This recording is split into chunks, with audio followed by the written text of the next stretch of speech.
Hello, and welcome to the third podcast from Thomas Martellone Genealogy Research. My name is Tom Martellone, and I'll be your host.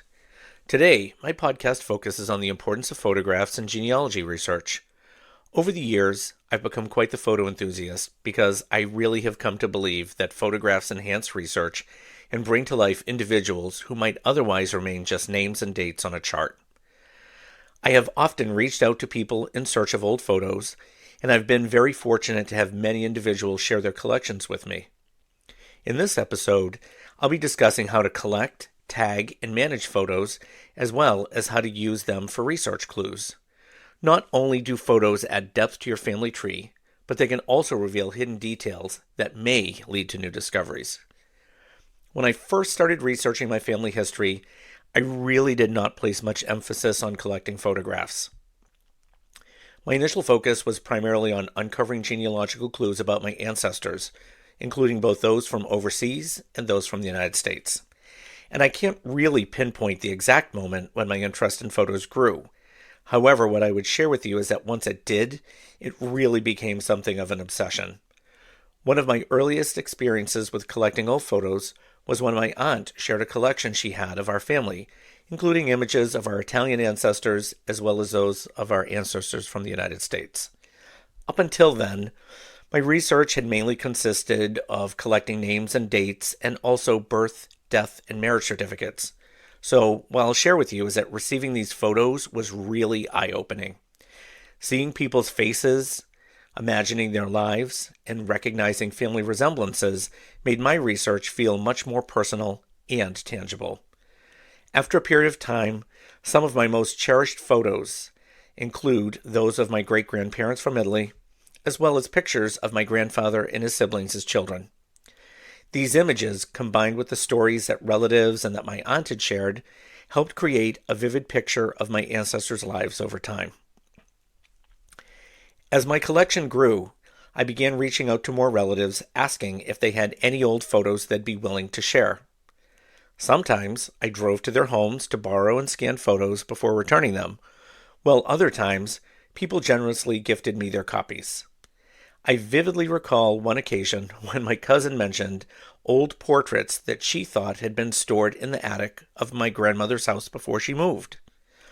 The house had since been sold, but I managed to track down the new owners and I called them, hoping they might still have the portraits up in the attic.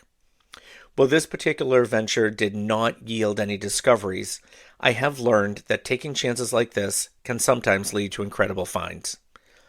One of the first lessons early on in collecting photos that my aunt taught me was the importance of labeling the photos. Writing names, dates, and locations on the backs of photos ensures that future generations know who is in the pictures. I've been diligent about this with physical photos. Unfortunately, though, some early images I collected were left unlabeled, and now I don't have anybody left who can identify the people in them. To preserve my collection, I have scanned and stored my photos over time in Google Drive. This provides a centralized repository that doesn't take up much memory and is safer than directly saving them on my computer. I recommend organizing digital images into folders by family branch or by individual, making it easier to locate specific photos when needed. It's important that you name your files systematically.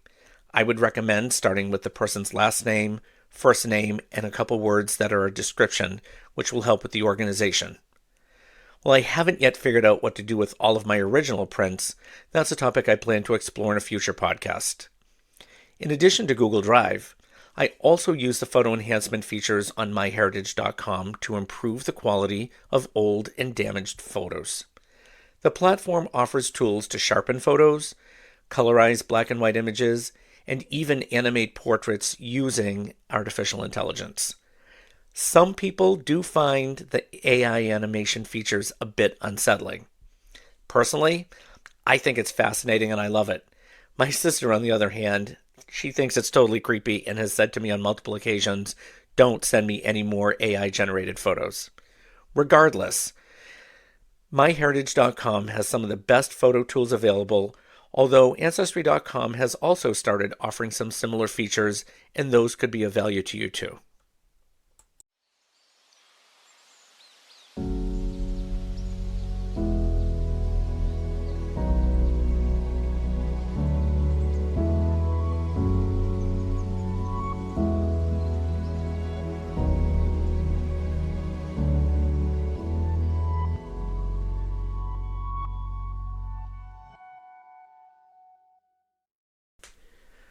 Photographs, both old and new, can provide valuable clues in genealogy research.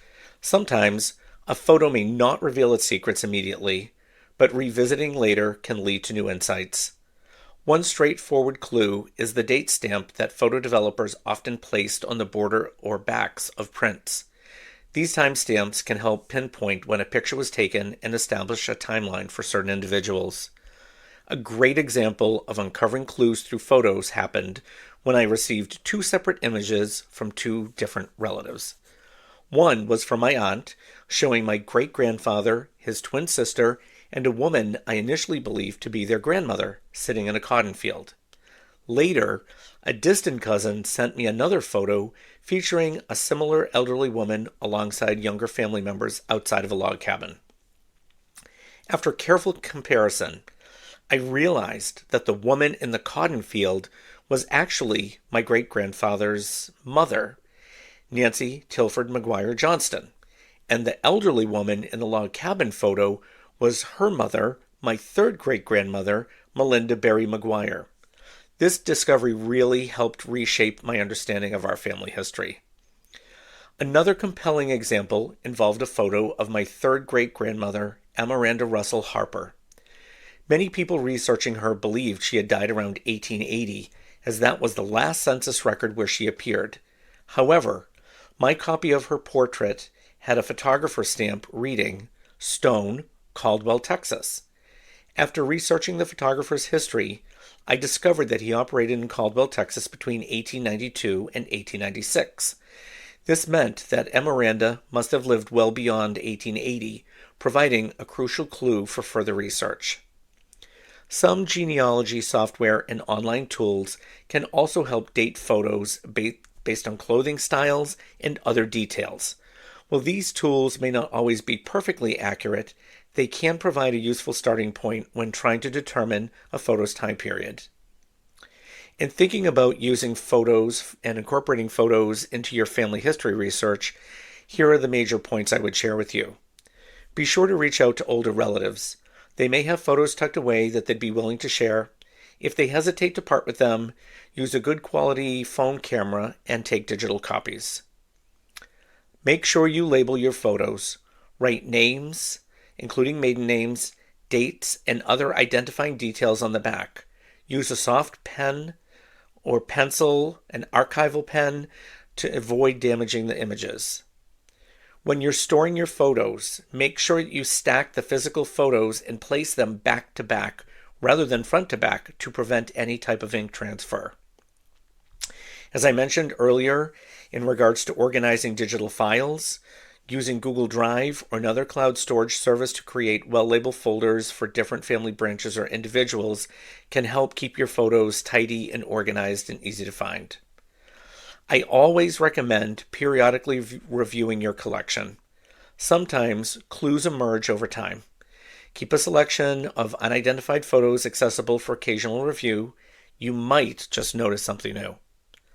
Also, when you're putting your family history online or into any type of software, be sure to attach photos to family trees. Most genealogy platforms allow you to add images to profiles, helping others researching the same family connect visually with their ancestors. In closing, what I would share is that family history is always enriched by more than just facts and dates. Photos bring that family history to life. Whether you're just starting or you've been researching for years, incorporating photos into your genealogy work can lead to surprising and rewarding discoveries. Thank you for joining me today, and I look forward to sharing more genealogy tips in future episodes.